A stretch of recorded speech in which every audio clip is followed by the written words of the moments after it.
Ninde ugomba kubatizwa? Hagomba kubatizwa abantu bose batura kwihana, bagahindukirira Imana, kwizera no kumvira Umwami wacu Yesu Kristo, kandi hatari undi. Ibyanditswe byo gusoma kuri iki kibazo ni ibyakozwe n'intumwa, igice cya 2:38, handitswe ngo: Petero arabasubiza ati, nimwihane umuntu wese muri mwe abatizwe mu izina rya Yesu Kristo, ngo mubone kubabarirwa ibyaha byanyu, kandi namwe muzahabwa iyi mpano y'Umwuka Wera.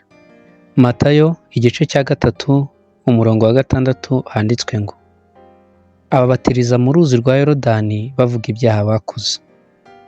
Ibyakozwe n'intumwa igice cya 8:12, uwa 36 kugeza ku wa 38, handitswe ngo: ariko bamaze kwizera ubutumwa bwiza Filipo babwira bw'ubwami bw'Imana n'ubw'izina rya Yesu Kristo, barabatizwa abagabo n'abagore. Bakigenda mu nzira bagera ku mazi, iyo nkone iramubaza iti, dore amazi, ikimbuza kubatizwa ni iki? Filipo arayisubiza ati, niba wizeye mu mutima wawe wose birashoboka.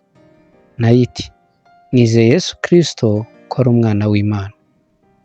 Itegeka ko bahagarika igare, baramanukana bajya mu mazi bombi, Filipo n'inkone, arayibatiza.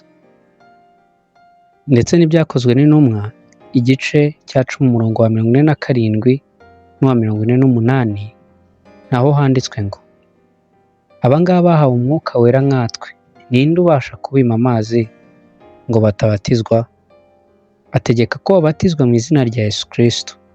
Baherako baramwinginga ngo amareyo iminsi.